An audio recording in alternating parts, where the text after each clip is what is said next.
All right, so welcome everybody.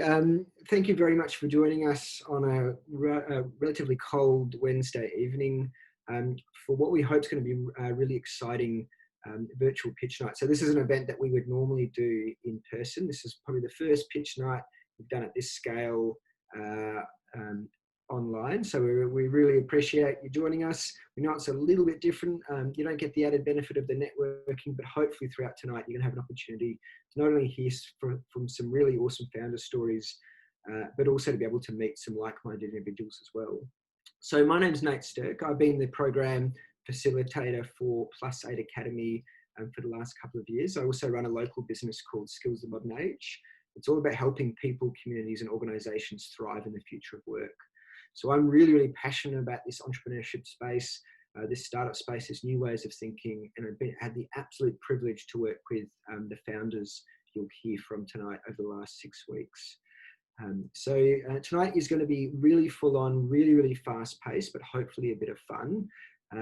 We're going to hear from about 18 founders. They're going to have 60 seconds each.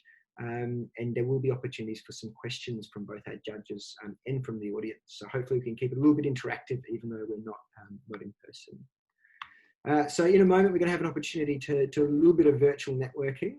We're then going to run 2 brackets of our pitches. So the first bracket, we're going to run through about 10 60-second pitches. Now, these are video pitches. The videos will be followed by a Q&A and an opportunity for the founders live to be able to ask you questions, to receive questions from yourself and tell you a little bit about their startup. So 60 seconds is not a lot of time.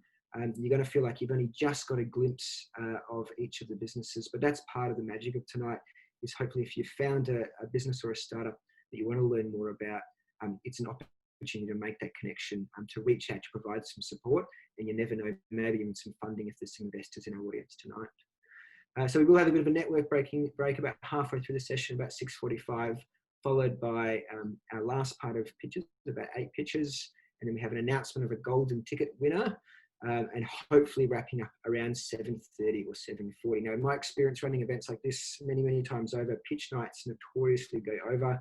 Anyone that's worked with me before knows I'm pretty militant on my timing.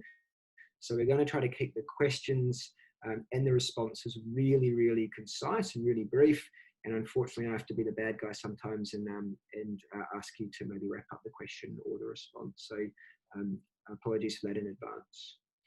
So for those that haven't experienced Plus8 before, we're very lucky to be supported by the Australian Government Department of Industry, Science, Energy and Resources. So that's what makes the Plus8 Academy programs possible, and that's supported through the Incubator Support Initiative funding as part of the Entrepreneurs Program. It's a bit of a mouthful, but it's a really important part of the program, that we have this support that allows us to support so many entrepreneurs through Plus8. So the Sprint program, which I'm going to tell you about it a little bit more about in a moment, has been run over 7 times, both in Metro and regional WA. This was the 4th time we've run it in Perth, and we're currently running it with the City of Canning on Thursdays as well. So if you've got a startup idea, if you're looking to find product market fit or validate a concept that you've been working on, Plus8 Sprint is an absolute fantastic way to do that. So Plus8, you might be wondering what actually is it if you haven't had much exposure before. So Plus8 really is the home for groundbreaking ideas in Western Australia. It was conceived by Space Cubed, which is the lead innovation and co-working hub here in WA. And it's been running for a number of years in a number of different capacities.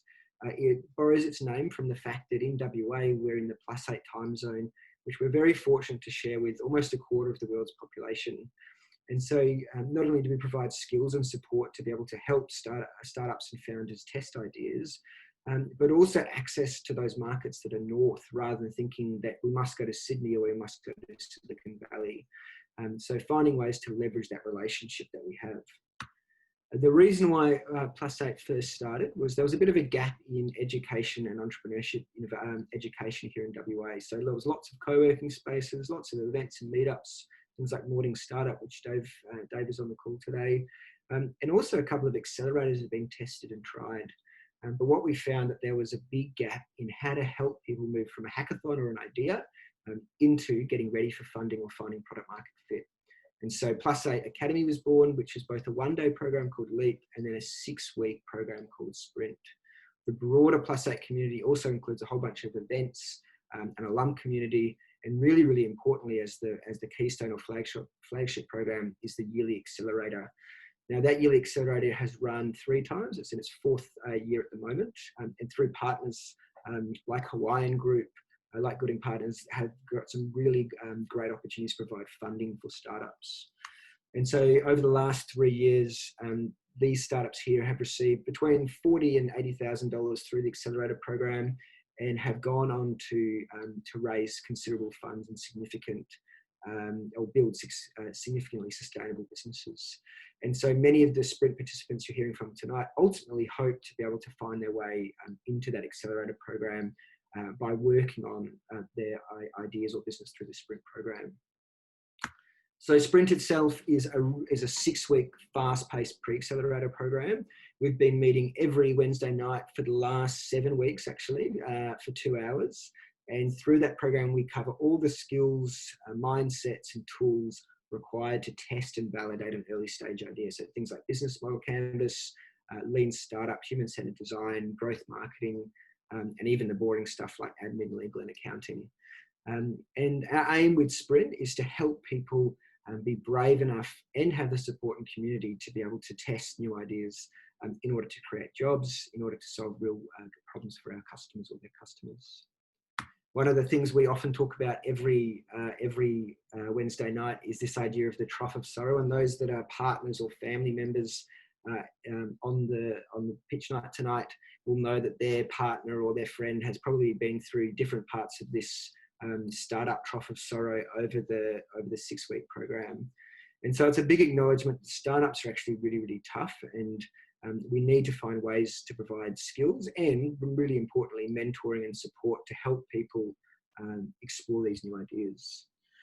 One of the things that we ask each week is, how do you feel about your startup, and was tonight's sprint worth your time?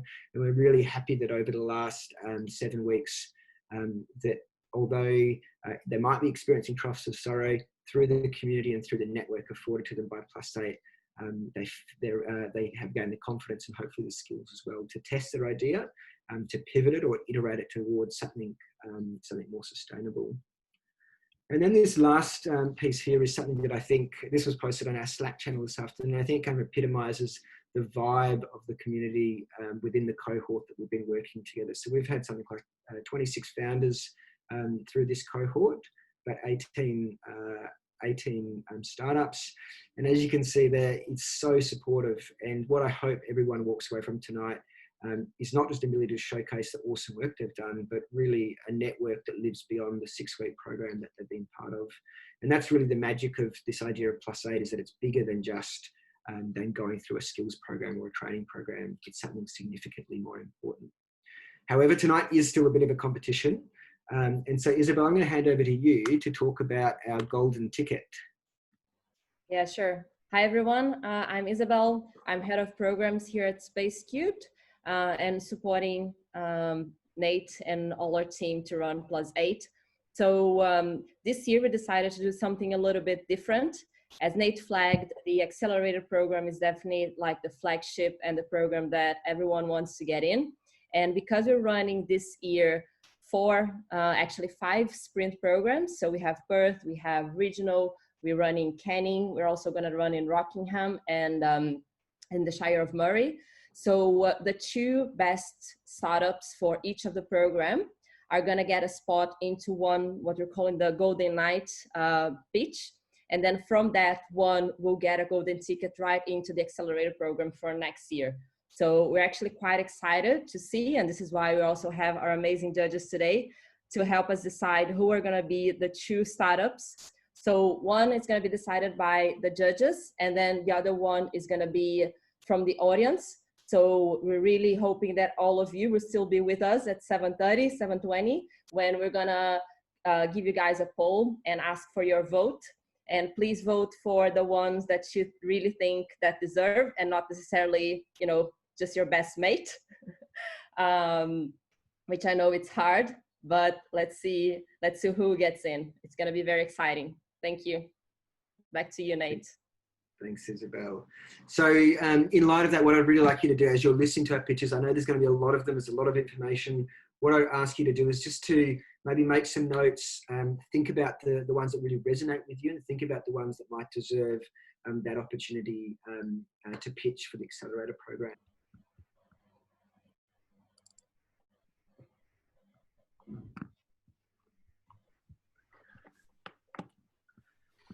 All right, most people are coming back.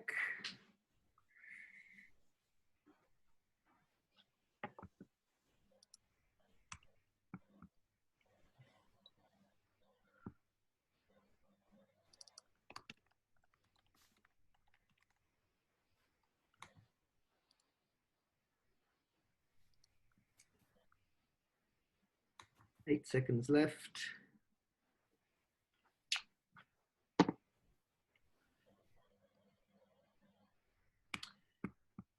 And we're back.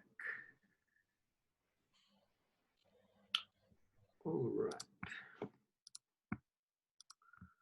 Cool. So welcome back, everybody. So thanks for that. I hope you got a chance to meet potentially someone you hadn't met before.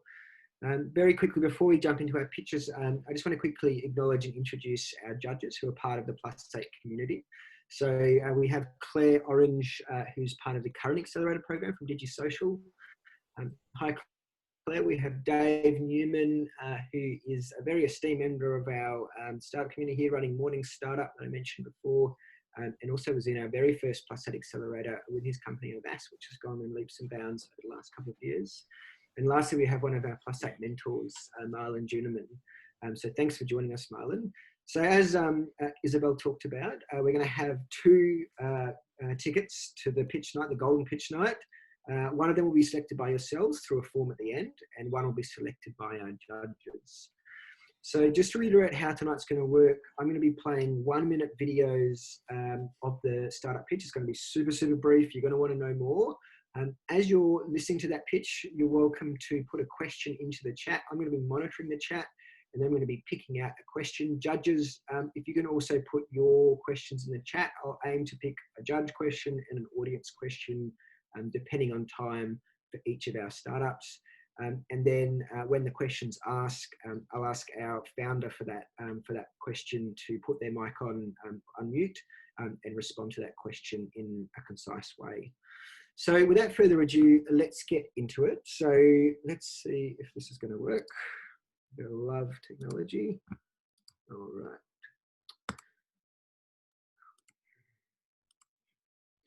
So I'd love for you to give me a thumbs up when you can hear the sound. First pitch is going to be Automicon with Daniel. So let's go, Daniel.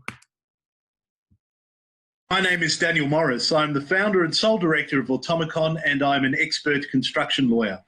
Automicon exists to help civil and construction contractors get paid what their work is worth and to keep it. I believe this is important because 25% of all insolvencies in Australia are construction related, and most of the time this has nothing at all to do with how well or how quickly construction work is done. Now, the single biggest reason why civil and construction contractors do not get paid what their work is worth and keep it is that they do not put in notification and claim forms within very short deadlines after their work has been delayed or varied. To complete these forms can take you many hours or cost you many thousands of dollars in lawyers' fees. Until now, that is. Now, thanks to Automicon, getting paid what your work is worth is only 4 clicks away. All right. Well done, Daniel. So judges, do you have any questions for us at all? If you want to put them in the chat.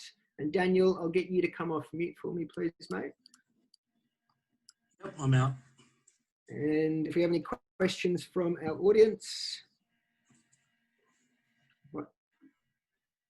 Okay, here we go. Thanks, Dave Newman. The question is, do you have any customers? And just to be clear, the question can be publicly in the chat. It just doesn't have to need to be private. So Daniel, David's asked, do you have any customers currently? Where are you at currently? What's your traction? No, I've got expressions of interest, and I've finally approved the MVP about 2 days ago. So I'm going to spend the next 2 weeks. I've taken some time off work, and I'm spending the next 2 weeks getting this thing out to market. Well done. And a follow-on question for that is, what is the market size? How big is your market, Daniel? Oh, look, the construction industry in Australia is about 1 million strong. Ultimately, this is going to have global reach, and I've planned the steps to take it global, and that'll hit a market potentially of about 35, 40 million. And just one final question there, because I know you're very good at your concise answers there, Daniel, so you're doing good role modelling, mate. Can you use this for other markets, not just for construction? Yeah, certainly. Any project-based work that's time-sensitive can use this software. So good examples, I think, are transport and logistics, where you've got to get stuff across roads and rivers and bridges and obstacles, and the IT industry, particularly where you've got complex IT systems that make things work automatically, like on mine sites and, managing complex rail networks and things like that. Cool. Thank you, Dan. So everyone give Daniel a big round of applause. Unfortunately, we can't do the big standing ovation, mate, but thank you. Very well done, and always tough going up first. I can see Charlie's got his jazz hands out. Thanks for that, mate. All right. So moving on. So that is about how quick and how brief we're going to go through our founders tonight. As I said, please take note of ones you want to catch up with later, because 60 seconds is not a very long time to explain all the work and passion that goes into their companies. So without further ado, next up we have super passionate Clint from Bullpen Media. Startups and sports technology businesses deserve awareness of what they do and how they built their companies. The lack of opportunities to tell their story means they could miss out on leads and recognition. This is why Bullpen was founded.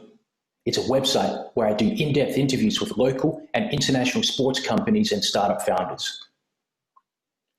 After 150 interviews, many startups and companies have built leads and industry recognition off the back of being published by Bullpen. My target audience are these segments. My mission is to make Bullpen the platform to tell these stories daily because it delivers consistent value for them. I've started in Australia. We'll cover global stories, but I recognize the importance of reporting on innovations in our region, which doesn't get as much recognition. What I'm looking for is potential team members and advisors to realize the vision of building a multimedia company that sits on the nexus of sports, innovation, and technology. Well done, Clint. All right, question from our judges, or from anyone for that matter. Feel free to put the questions in as you're watching the picture. I know it's a bit hard to do that while listening. All right, question from Marlon. Thanks, Marlon. How will you commercialize, Clint? What's your plan to commercialize? There's potential to go behind a paywall and in front of a paywall, also branded content as well. So partnering up with brands who can who also want to reach the audience that I already have. And also, again, other behind the paywall models. And just one follow-on question there, Clint, from Claire. So what's your traction? Where have you been to date? What's my traction? At the moment, I produce 6 feature interviews a month. I get roughly about 4,000 or 5,000 views a month. But I've built partnerships with Startup Bootcamp, Hype Sports Innovation, and various other accelerators, not just Australia, but offshore. So there is a bit of recognition from the industry itself about what I'm producing. All right, round of applause for Clint. Sorry, mate. Clint's got so many questions, damn. I know there are. And feel free to respond to those questions I would love to. Pictures go, and mate, win in a private chat as well, though. All right, so let's keep it moving. We've got Mark, Demi, and Bennett from Cattell.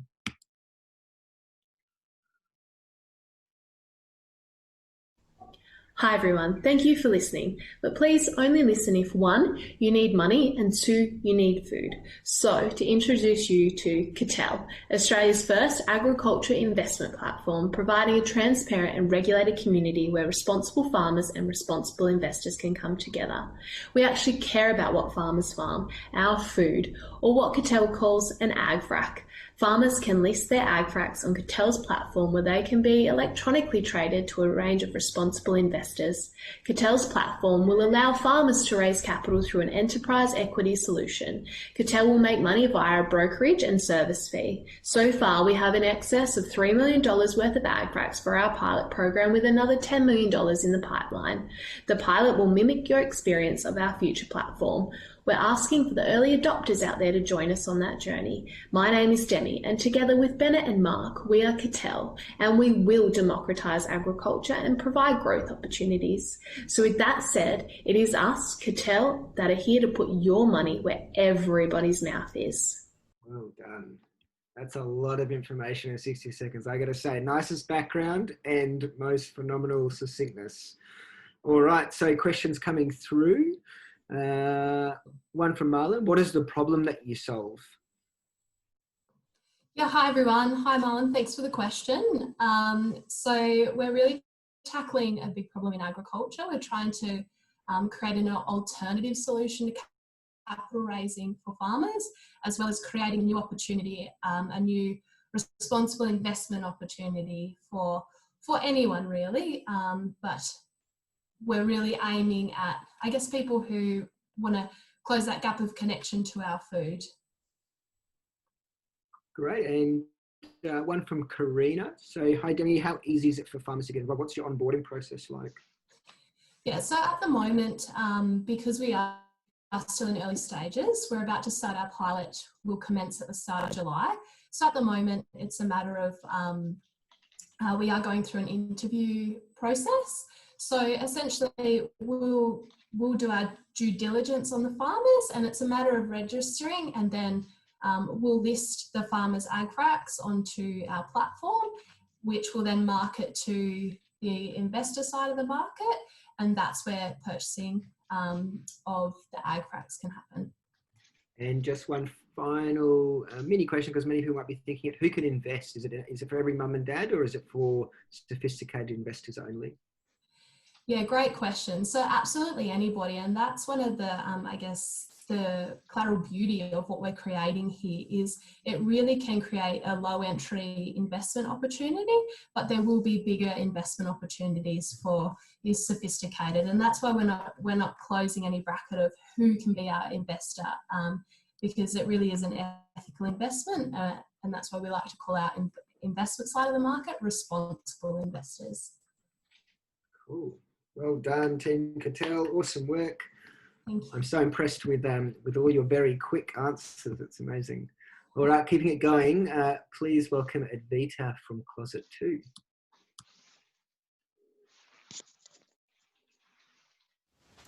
The fashion industry is one of the most polluting industries in the world. And if that wasn't bad enough, clothing utilisation is also declining. So we're buying more clothes and wearing them less often. At Closet 2, we've built a buy and sell marketplace to help extend the life of secondhand fashion. The secondhand economy is currently valued at $43 billion and growing, and 62% of total items sold are from the secondhand fashion economy. Our target market, Australian female millennials, are the most active spenders and sellers in this space. The growing secondhand economy poses new challenges. There's more supply than ever, so reliably finding and buying what you want is harder than ever too. So while we know other marketplaces exist out there, we're different. We're focused on addressing the pain points of the growing secondhand economy, curating a collection of high-quality clothes that have been made to last, and creating resources to raise awareness on all things sustainable fashion. We launched at the start of 2020. We've made sales, signed up early sellers, and have created resources for the community to learn about sustainable fashion. Our mission is to help extend the life of secondhand clothes and to make a significant environmental impact along the way. Well done. Nice work. All right. A question from my friend Matt Dale from ICRU. What's the novel tech angle, Advita? What's novel about your idea or your unique? Yes, so we have a buy and sell marketplace. So you can list on our website, and we actually curate everything that comes through. So we can, I guess, assess for authenticity as well as, I guess, market demand. So I have a really engaged customer base. It is still quite small, but as we market it, we sort of want to create like an algorithm of all the items that are sold and that are in demand. So while in the early stages, our prototype is just a buy and sell platform, the real, I guess, unique selling points are the fact that it will be niche and curated, as well as have a strong payment platform and buyer and seller protection to help protect the transaction as well. And a question from our judges, Admita. So a double-barreled one. Who are your competitors firstly? And secondly, what's your ambition for scalability? Is it national or is it global? So firstly, who are your competitors? So in terms of our competitors, we have those mass marketplaces. So those are examples that everyone will know of, such as Facebook Marketplace and eBay, as well as we have potentially just the fashion vertical, which are things such as the Bestiary Collective and Depop. And so I guess the things that I've noticed for both of these is that because there is such a high demand for this potential market for secondhand fashion, with the mass markets, it can sort of get lost in all of the listings. And then in the vertical fashion competitors, there isn't really the focus on the niche brands that I'm seeing are selling really well, as in my own experience as a fashion reseller. And then the second question, Nate, that was around Scalability, but you're going to have to do probably a 5-word answer, I reckon, on that one, Admita. Oh, yeah. So, yeah, just really quickly, we just want to focus on Australia initially, as I guess there are a lot of alternatives internationally, and some big players internationally that aren't as present in Australia. Well done. Nice work. Round of applause. Great work. All right. So moving on, our 6th or 5th pitch, whatever we're up to, is David from Fan Film. How many of you here tonight have ever had your heart in your mouth when watching your team play in an absolute nail biter? Or have you ever screamed at the TV, wishing you were at the game? But just imagine you were there, right behind that heart-stopping shot, capturing that special moment from that perfect angle. We've all experienced those moments when that pure passion for your team makes the hairs on the back of your neck stand up. But where can we even find these videos? There are way too many things to sort through on social media, and normal TV highlights don't give you as much excitement. There's a huge gap when it comes to trying to find these fan-made videos. FanFilm wants to bridge that gap and provide a central hub where you can easily source and be recognized for uploading the best fan-generated content. Publishers can subscribe to our database to get a hold of the exclusive videos no broadcasters can provide. You don't have to keep wishing you were there anymore. With FanFilm, it always feels like you're there. My name's David, and I'm the creator of FanFilm.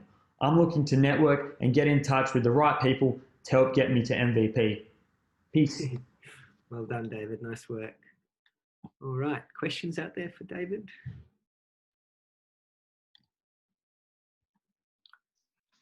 One from Dave. What's the incentive for fans to upload? Why would they use the platform or share their content? So pretty much the platform is based on a game style ranking theme. We've seen with games like Fortnite, Apex, where the rankings are the main draw cards for the target demographics that are, your 10 to 18-year-olds. That's the main reason why they play. So the main reason is to upload, you get your ranking, and then you get your reputation building from that. Great. And one from fellow cohort member Sam. What's your traction so far, David? So what proof do you have that people want this, will pay for it, or it's going to be a game changer? So at the moment, I've been building a prototype. I've been testing that with prospective users and just been getting some really positive feedback from them. So at the moment, I'm in a stage where I'm trying to just make sure there's that market to get to use the FanFilm app, and the feedback's been positive. So I'm going from prototype to hopefully MVP soon. Cool. Nice, thank you. And you've got some really great feedback there from Phil. It's not there was a question, but he says, exciting idea as a grassroots product. It requires widespread buy-in from fans. Nice work, mate. All right, round of applause for David. All right, so next up we have Jason from Force Hooks. Hi everyone, I'm Jason, the founder of Force Hooks. We're a sports technology company looking to solve the problems with athlete monitoring for performance and rehab. So in 2019, injuries alone cost the NFL over $500 million, and workplace-related injuries in Australia cost over $60 billion a year. So it's a really big problem. And the best solution we currently have is to collect this kind of quantifiable data from the athletes to see if they're responding or not responding to the training programs we're giving them. This is typically done with kind of specialized big equipment like this. The problem with these is that they're very expensive and kind of bulky to effectively price out 95% of the market out the gates. So our solution is a patent pending design. So it does all the same tests as the 4 things you saw in the previous slide at a fraction of the cost and a fraction of the size. And so we do this by integrating with existing equipment. And so it allows a huge variety of tests to be done while still remaining in a small form factor. So we're aiming to launch in July, and the response from the global sport community so far has been really good. We've had 4 Premier League teams approach us, as well as teams from all these different organizations and government and military as well. So we look forward to a future where institutions like this can put a Force Hook on every rack. Thank you. Excellent work, mate. Nice work. All right. Straight off the bat, one from Dave, one of our judges again. Have you had any orders or any sales yet, Jace? We're not actually available to buy yet. We've had a lot of interest, but we're hoping to open sales in July, August, once we finish up testing and development. Great. And a follow-on question from Marlon.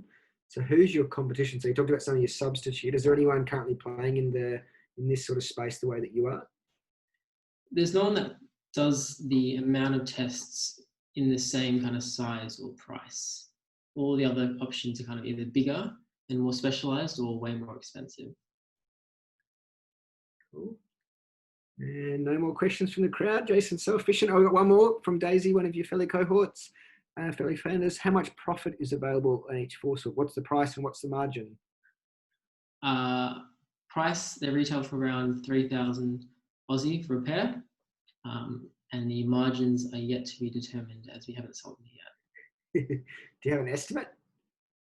Yeah, I do, but what, I'd rather not say that. Okay, we can wait for some real word. All right, well done. Nice work. Round of applause for Jason. All right. Okay, so we've got 3 more pictures before we're going to have a little networking break again. So thanks. I know this is literally living up to the name +8 Sprint because we're literally sprinting through these. And I know probably it's a bit exhausting, but I thank you for hanging in there and providing the support to our founders. So without further ado, let's bring on Indy and Ben from Future Proof.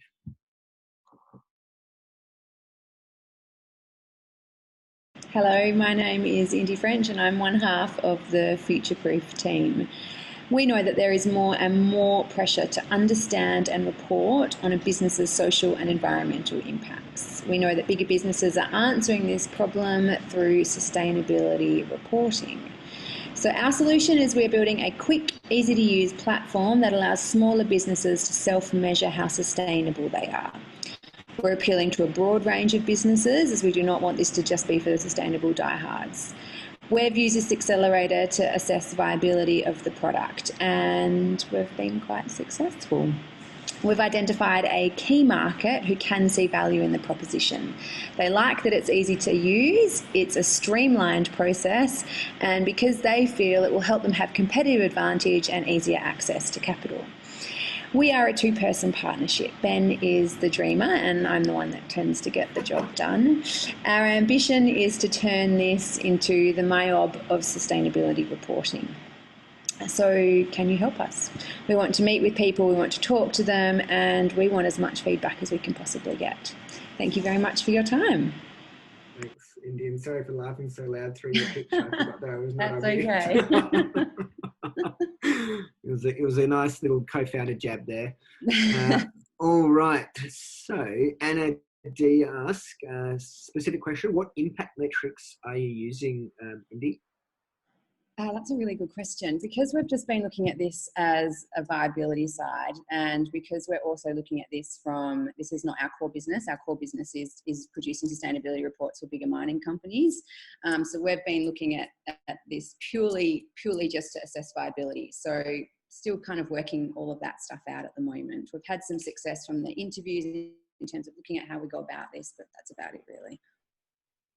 Great, thank you. And then there's one from Claire who's speaking my language.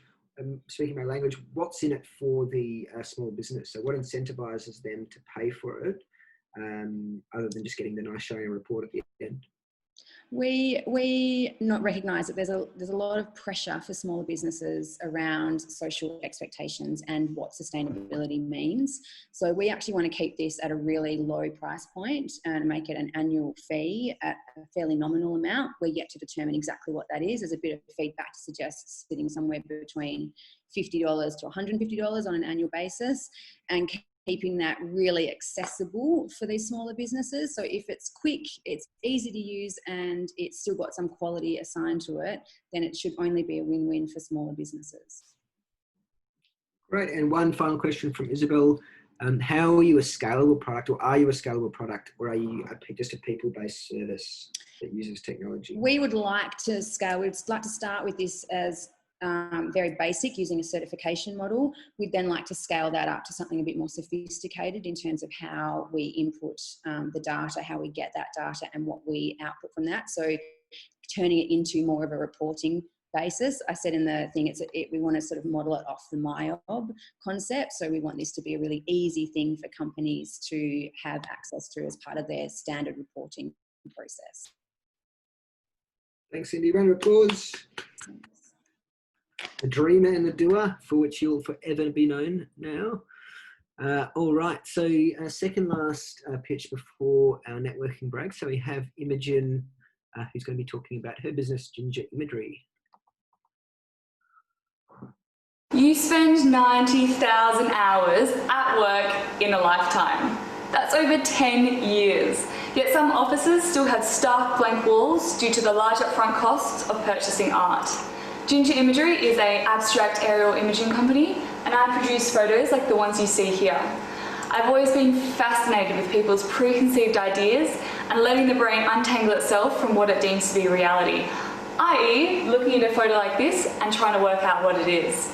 Direct sales to homes is already underway, but I'm really looking to get into the wall art subscription service for offices. As you're probably aware, subscription services are becoming extremely popular due to their flexibility and the low barrier to entry.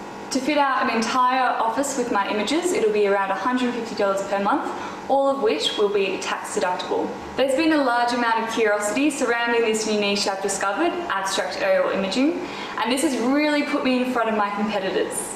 I've interviewed over 50 CEOs and business personnel, and this has really helped me to curate my product to be exactly what the market wants. If you like the images you've seen tonight, please do visit my new website, and I've created a discount code for the +8 community. Also, if you know anyone with an office or who would be interested in my subscription service, please do get in touch. I love the hustle at the end with the discount code. Now that's some good startup mindset. Claire's loving the cheeky upsell as well. We've got a question from Samuel. Have you had demand for your product in the subscription service? So what validation or what traction have you had so far, Imogen? Yeah, so the subscription service is still in the design phase, but I've actually already had expressions of interest, which is really exciting.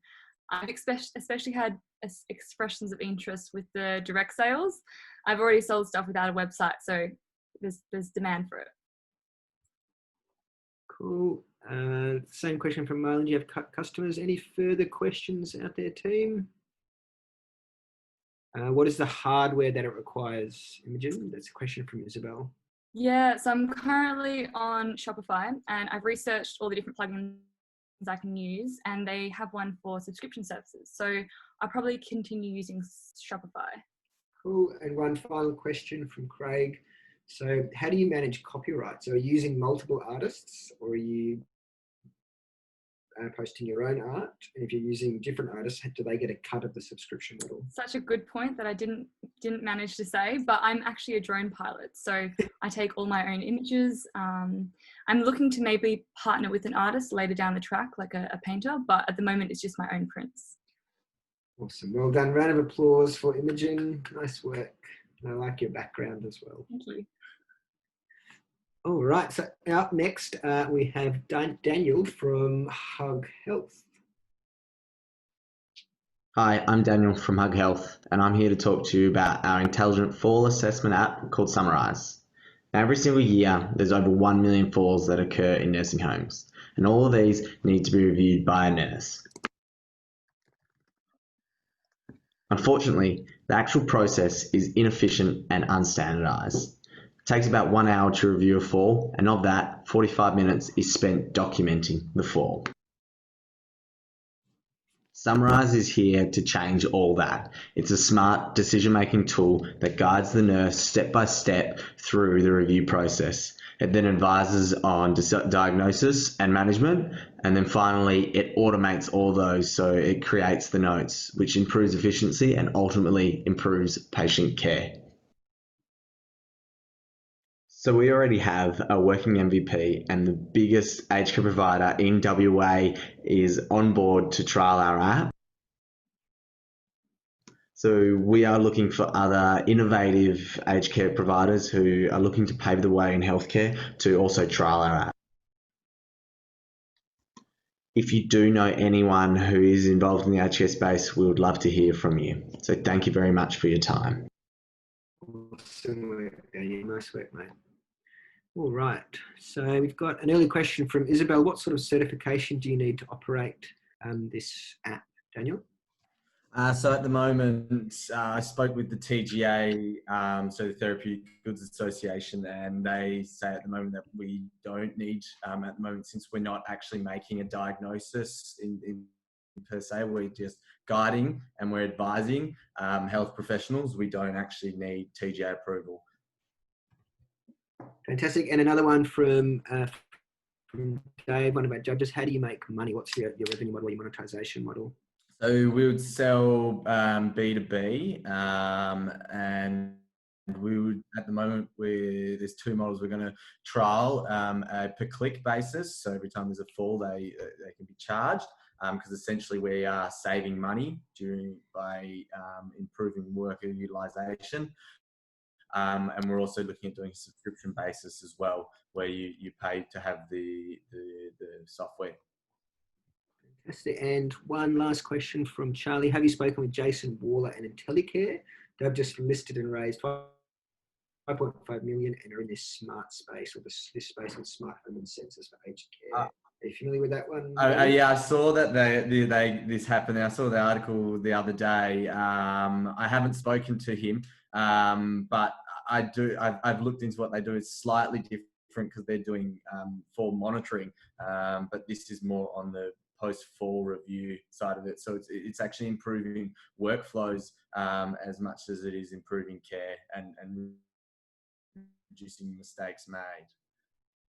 Awesome. Big round of applause for Daniel from Hug Health. Awesome work, mate. Thanks. Okay. So we are actually doing superbly for time. So thank you very much for those really great pictures and some really succinct answers of some really awesome questions. We are going to have a chance to do a little bit of virtual networking before we get into our final batch. Now, please don't leave at this point. We are going to hear from our second round of founders in about 10 minutes time. But just to give you a break from the video fatigue, if you need to get a cup of tea or a water or do a stretch, this is your opportunity as well. What I'm going to do is put you into some new breakout rooms. You're going to be with different people. And this time, over the next kind of 5 to 10 minutes, what I ask you to do is just share any reflections you had on those pictures, anything you liked, anything you think could be improved. And of course, you won't be spending that 5 or 10 minutes introducing yourself as well. So I'm going to put you into breakout rooms. Please accept those in a moment. You're going to be in groups of 4 or 5, so slightly bigger groups this time. And I'll see you in about 5 minutes.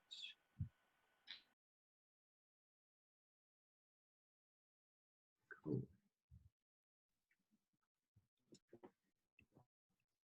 And we're back. It's great to see we've kept our numbers pretty steady, so we're still at about 75. So thank you for 76 now. Thanks for not leaving in the break, and thanks for coming back and supporting our final 6 startups. So let's get straight back into it. So hopefully you had a chance to meet some different people. You had a bit of a chat, maybe even added each other on LinkedIn.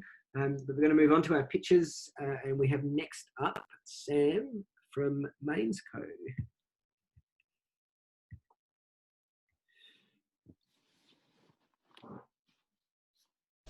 There are 3.8 million school students in Australia, all of whom are not learning to their full potential. Mainsco is an edtech company seeking to improve the education of each and every student through online learning. ICT engagement is essential to gear our students for the future, yet the platforms they use are clunky and unengaging. Furthermore, the content is not curriculum relevant, offering little benefit. Our students are unengaged, and our parents and teachers are not being fully supported. Our online platform remedies this by providing an engaging, curriculum-relevant ecosystem with new-age, student-centric learning. The recent situation has actually flooded us with requests from parents, teachers, and students who are very keen to get their hands on our platform. Our team of expert educators has had over 100 beta testers, with awards, nominations, and documentaries from the Peel government, and intent to purchase from 4 out of 5 teachers. Once market ready, we aim to be in every state by 2022, and in international schools by 2024. Coming from a family of educators, we truly believe that each and every student deserves a high quality of expert-led education, regardless of their circumstance, location, or socioeconomic status. We are currently seeking seed investors to take our MVP to market. Well done, Sam, and sorry for calling it Mainsco. As soon as I said that, I knew I'd said it wrong. So I know you're going to butcher me for that later, so sorry, mate. And I think you definitely get extra points for wearing a suit and tie, so well done. So one from Dave. So it's a super busy market, EdTech. Why is your solution different from all the others? How are you going to stand out amongst the creative market? Definitely a super busy market. When we, I think it's important that we acknowledge that we do have competitors. So there's iExcel, there's Kahoot, Cluey Learning. There are definitely a lot of competitors in the field, but none are doing the exact sort of tapestry that we are creating. And we feel that the value we are providing is better and is different than what they are exactly trying to address. And with the whole student-centric learning, a lot of those platforms are addressing things from a more of a textbook angle instead of a student learning and student engagement angle. So we feel very good about our position in the market, even though there are many competitors out there.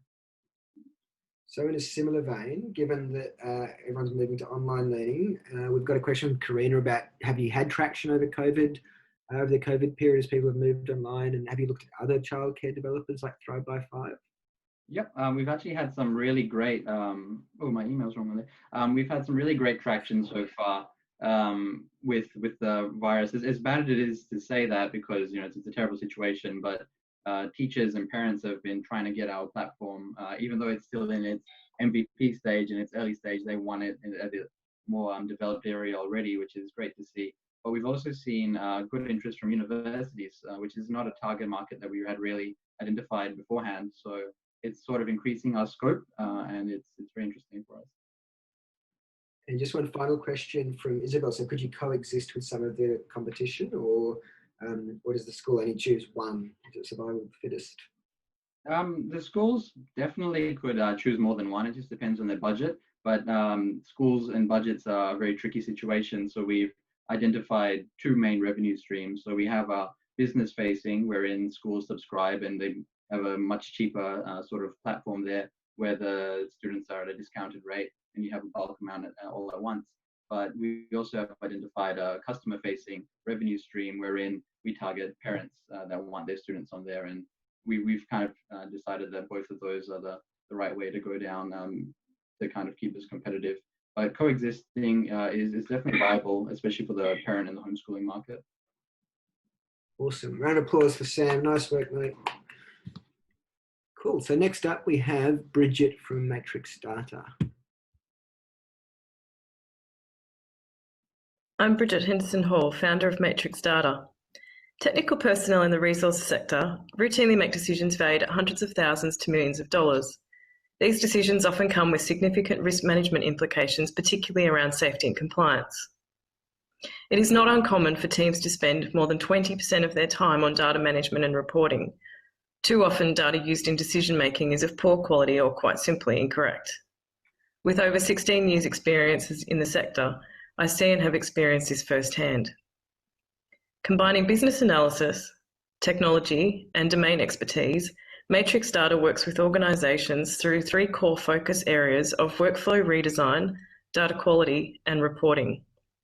Working with one team, a day-long task generating a weekly report was redesigned to a 10-minute task for one person. In addition to a return on investment of just one day, the team experienced significant boost in morale. If you would like to make decisions based on quality data, reduce risk, and empower your most important resource, your people, get in touch with us at Matrix Data. Well done, Bridget. Nice work. So, Isabel has a question. Are you a product or a service, and how do you scale? Yeah, great question. So initially, we're very much in the consultancy service space. There is plan on a longer term to move to more productizing, probably more around a sort of data science type component, more so than anything else. But yes, initially very much consultancy service base. And a follow-on question again, what's your traction? So what evidence do you have that people want this and will pay for it? Actually, so we've been very much in, so we've been open for business really since sort of mid to late March. We haven't done any advertising. It's been very much under the radar. And we've got a really healthy pipeline coming through. I don't know how much people experience have with the mining industry, but a lot of projects, it can take even 4 weeks to get a purchase order approved. So I'm very comfortable with where our pipeline's at, and yeah, very positive. Awesome, nice work. Round of applause for Bridget. It's only just taken me 12 pitches to realise that we're doing this in alphabetical order. So here's another M startup. I'm not very clever, am I? So we had Matrix Start, now we're going with Jess and Daisy from Mortgage Mates. Take it away, Jess and Daisy. I bet if 5 years ago I'd asked you to get in a car with a stranger or rent a room from a stranger on holiday, you'd probably look at me like I was mad. But how many of you have used Airbnb or Uber in the last 12 months? Mortgage Mates believes we need to apply the same logic to buying a house. Australia is the second most unaffordable housing market in the world, and Melbourne and Sydney are in the top 3 most expensive cities. This is where Mortgage Mates comes in. We believe co-ownership is the answer to the housing crisis and have therefore created the Tinder of mortgages. Using a unique algorithm, we match like-minded individuals to co-own a property. Through buying in partnership, it enables a quicker and cheaper entry into the property market. Mortgage Mates is targeting first home buyers, which currently is a $20 billion market in Australia. We believe co-ownership is the way forward, and it doesn't have to be with someone you already know. We will help you find a mate, complete a co-ownership agreement, and put all the checks and balances in place. I asked you, get out your phone, type in our website, and send it to one of your friends. We never know, we might help them find the right match. Awesome work, nice slides, well done. All right, so one from Dave. What's your defensibility? How are you going to stop those big banks coming in and copying your idea and taking the market? Hi, thanks for the question. Yes, it is obviously with every idea, there's an opportunity for people to steal the idea. I think our sort of niche is that we both come from a community development background. So we are passionate about getting people into the market to support them to break in rather than purely banks, I suppose, making money. So we want to support people through the journey, talk them through it and meet someone. And I guess that non-bias partner. Fantastic. And one from Isabel again. Are the mates living together or investing together? How does that work? Do you have to live with the person you've matched with? Definitely not. So there's up to you how you do it. So there's firstly 2 options of whether you buy together an existing property or buy a land and subdivide and build.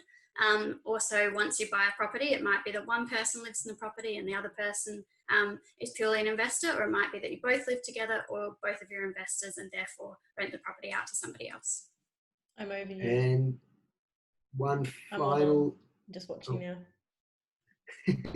One final question, because both of our judges have asked it. So how do you make money? How does Mortgage Mates take a clip, or how do you make So there's 3 ways that we make money. Firstly is advertising. Obviously there's a lot of rich data that we're gathering in regards to where people want to buy, what sort of property they want to buy, so using that to advertise. subscription fee. We currently don't have a subscription fee, but we are looking to do that in the future. And then the third one is through third-party relationships. So that's through referrals, referral fee, and then brokerage for referring through. And we currently already have this in place. So we have a number of agreements with third parties to create revenue if we refer them through to a sale. Nice. Well done. You've got a really nice comment there from one of our Accelerator alum. Great concept for an expensive country. So they're all into sharing. So well done, guys. Nice work, Jess and Daisy. Round of applause. All right, let's keep it going. So next up we have Miriana from My Gift Hint.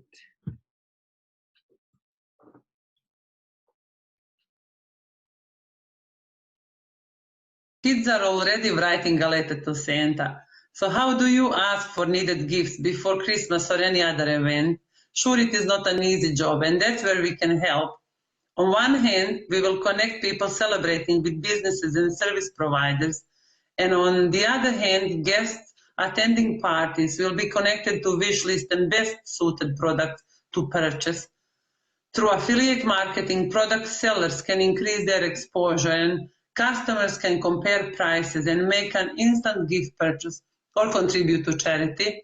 There are many shops selling gifts online, but none tell you what is the perfect gift on your friend's wish list. But we can offer exactly that. Our vision is to create a better way to give. Every family will have a profile where gifting makes improvement in lives.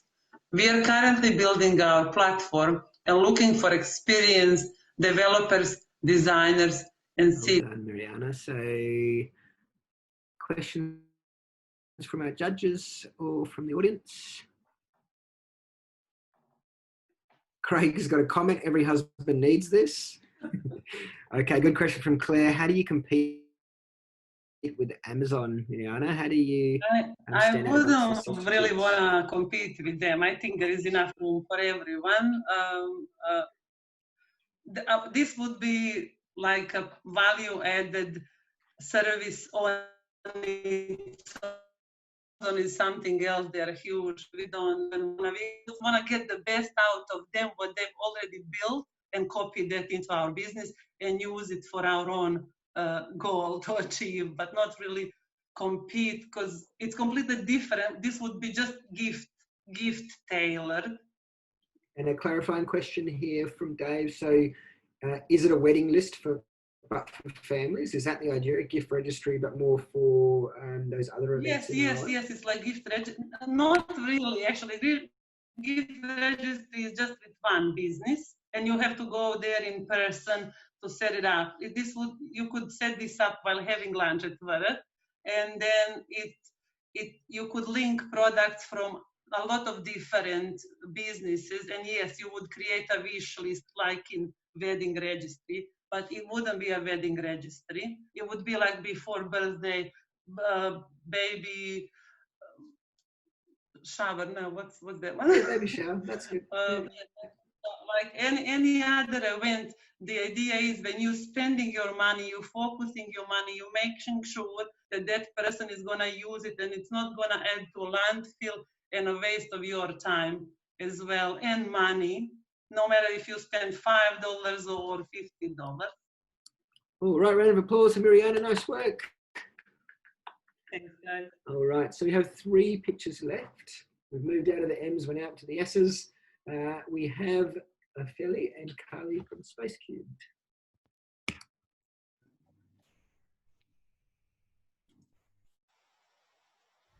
Are you an asset owner and manager looking to differentiate your asset to drive leasing or maximize your return? Do you want to increase opportunity for existing tenants for a customized solution? I'm Ophelia and I'm product manager at SpaceCubed.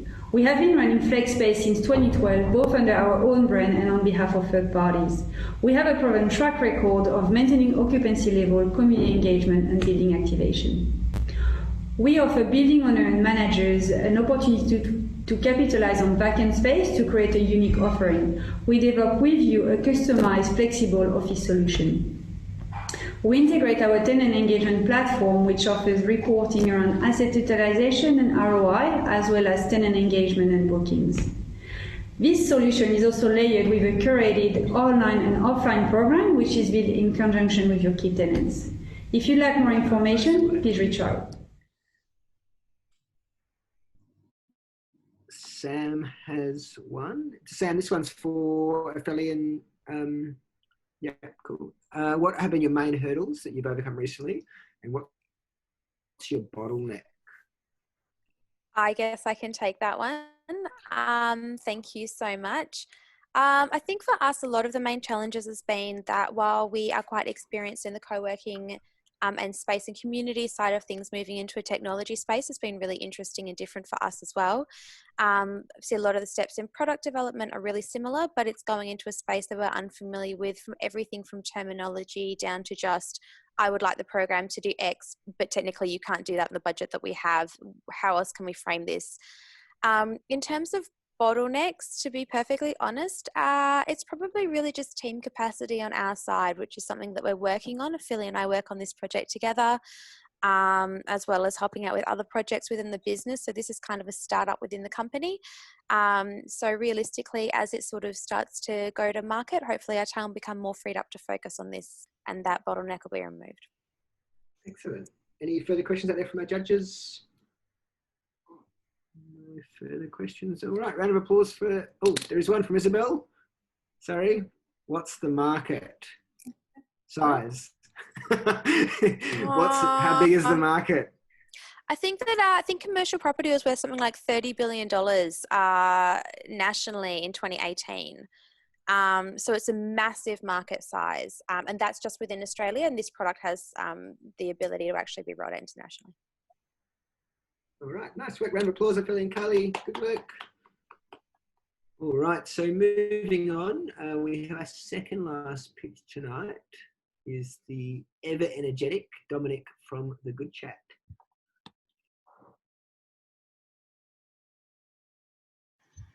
In 2010, I lost my uncle to suicide. On that day, I lost a family member, mentor, and friend. Too many of us have lost a loved one to suicide. A great amount of work is currently being done to bring attention to mental health. Yet we are not seeing a decline in lives lost to suicide, and this remains the leading cause of death in our young people. Sport is showing effectiveness for mental health. Unfortunately, the cost of sport has become a burden on households. This limits the options for children dramatically. We are focused on creating opportunities to support at-risk youth experiencing mental illness. Our placements focus on identifying safe and inclusive environments, as well as removing the financial burden for families. Our charity is only 5 months old, yet we are already creating a movement. We are seeking corporate partners to help us get our young people from being alone in their room to being surrounded by supportive mates on the field. Together, we can allow community sport to thrive and children to find their passion. So a quick question off the bat from Karina. Are you a not-for-profit? What's your company structure? So we're a registered charity. So yes, not-for-profit, limited by guarantee. DGR status as well, Dominic? DGR status, TCC status as well. Cool. And Kate has a question. Is this a product, or maybe phrase it another way, what is the actual product? Yeah, so we're not a product, we're a service. We're a secondary care model, which essentially means that we work with a primary carer, which is a psychologist, to help them to improve the work that they're trying to do with their patients. Essentially, we're connecting those patients with the community and helping them find a passion that they can then use to facilitate their growth as a person and their battle against a mental health issue, as well as having a service to community sporting clubs to help them in postvention to manage the fallout from a suicide within their membership and support their remaining club members in being healthy and dealing with the loss of a mate and a teammate. Thanks, Dominic. And just one question that's been asked slightly differently a couple of times is, what type of corporates would this appeal to, or who are you currently partnering with? Can you drop any? Yeah, so we're talking to a lot of people at the moment. Obviously, mental health is a big issue, and I hope that came through reasonably clearly. But what we're talking to is we're talking to a lot of the top end industry bodies, so Lottery West, Healthway, Telethon, as well as some of the sport specific ones like Department of Sport and Sport West, who look after sport from the top end. Corporates, really, we're looking at family oriented corporates who have a reach across the state or within specific areas, who have an internal passion for making a change in the community, and getting behind the sport, not just for competition but for community growth. Awesome. Round of applause for Dominic. Thanks, mate. Well done. All right, lucky last. It's just as hard to go first as it is to go last. Now, Josh always wins the award for the best Zoom background throughout the program, so I'm glad he hasn't disappointed tonight. We've had everything from I think, dinosaurs and meteorites, all sorts of stuff. So please welcome Josh from We Speak Cyber.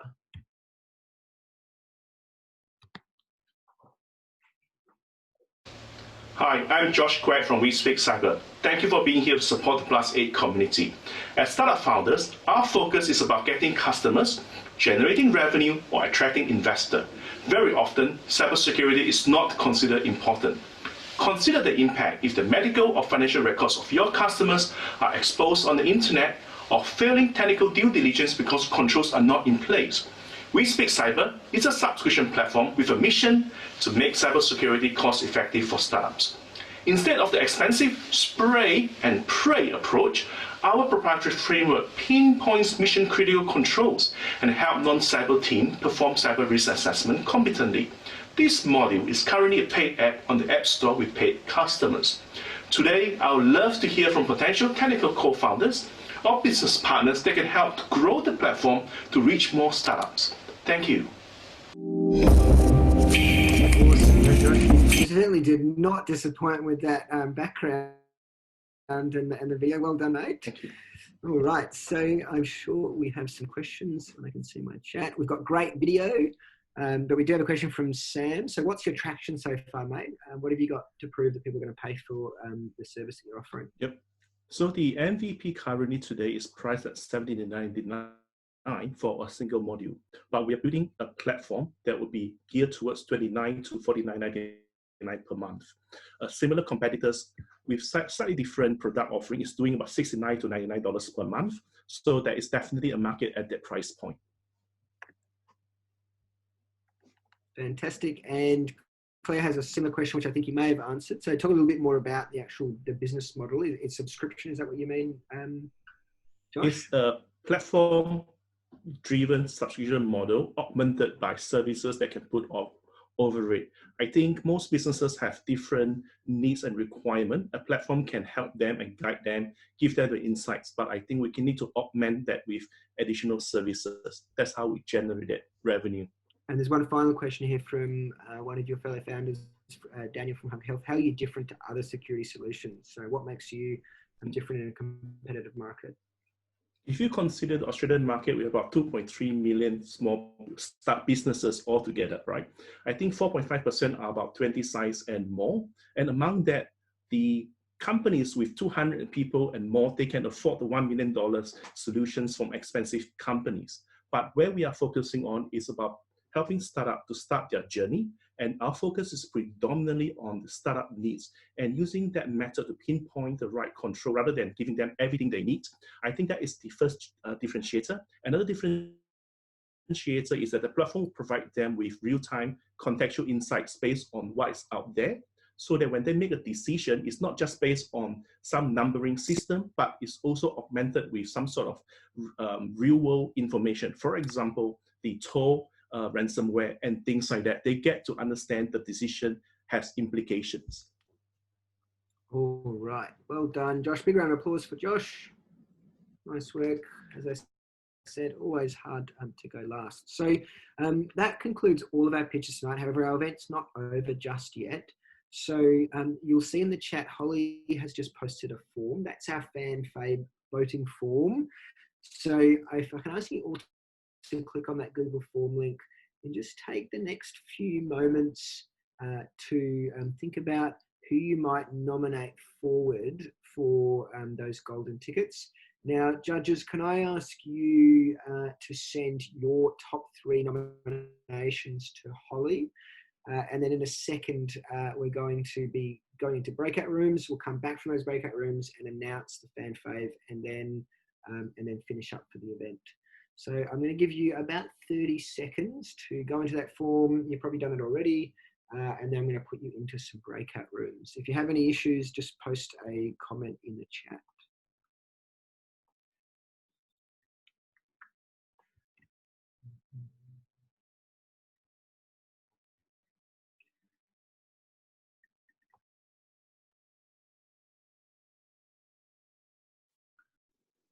So what you're going to see is you're going to be seeing a notification for a new breakout room.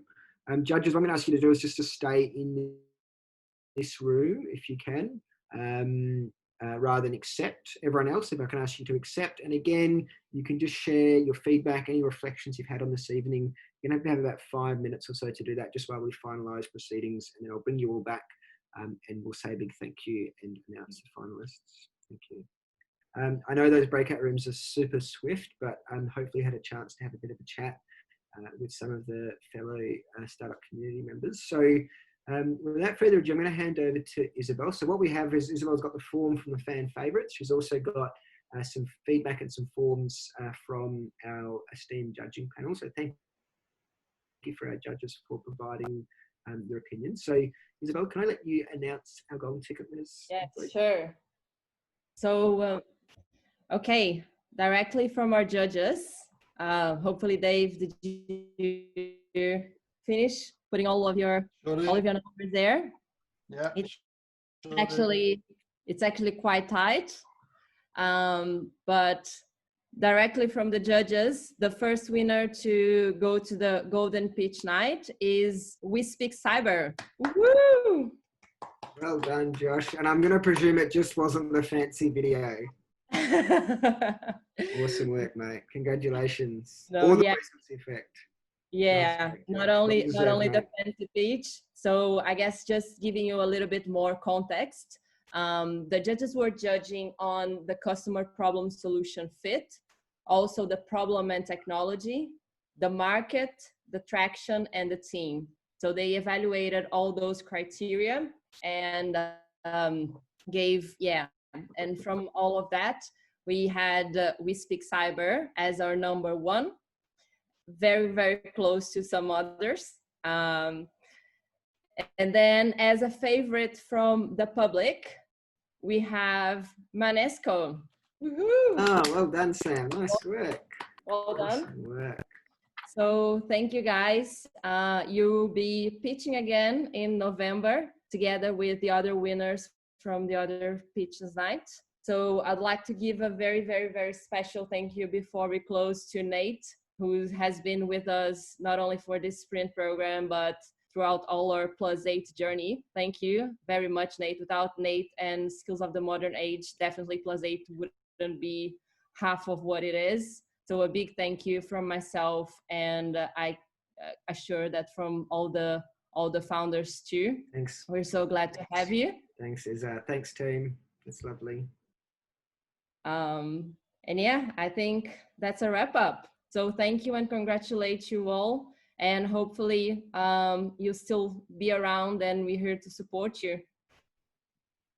Thanks, everyone. And we will be catching up for a drink in person once we're allowed to. So for the cohort, for the mentors, and for everyone, expect it. Claire's got hers, as we've just talked about. We definitely, this is not kind of the end, not only for celebration, but also for the community. So you are part of the alum community now as graduates of the program. We would have given you nice shiny certificates if we were in person. But this is not the end. The 6 weeks doesn't finish your startup journey or your journey with +8. You're now part of that +8 alum community, which involves all the other programs, the Accelerator, the Mentor Network, and the sponsors and partners. So thank you for everyone for joining us again tonight. I really, really appreciate it. Thank you especially for our founders for bearing it all in 60 seconds or less. And I can't believe we actually finished on time. That is absurd, with 4 minutes to spare. So thank you, everybody. Also, big thank you to our judges. Sorry to I just want I just want to give a well done to all of the people that took part. And if anybody wants to reach out to us, and I'm sure the other judges will say the same, if you want some feedback, if you want some mentoring, you know, we're here to help. We're on the journey, like as many of us are a few years ahead of you now. So we kind of know what it's like. We've been where you are, and I'm more than happy to kind of help where we can. Yeah, and it's great to see. I mean, we have 3 of our mentors judging here tonight, but it's great to see a lot of the other mentors here too, making some comments and also helping throughout the entire program. So without the mentors, also this would not be a great program. So again, thank you to y'all. As you can see, Grant over here too, some of the other mentors, Craig. So thank you so much for being here, Charlie, for always being here supporting us. You guys are amazing. All right, thank you everyone. Thank you for the warm and fuzzies. What a great way to spend a Wednesday night. And most of all, thank you to our founders. Looking forward to seeing you in person over a glass of IPA or a glass of wine or a good IPA, I reckon. All right, see you guys.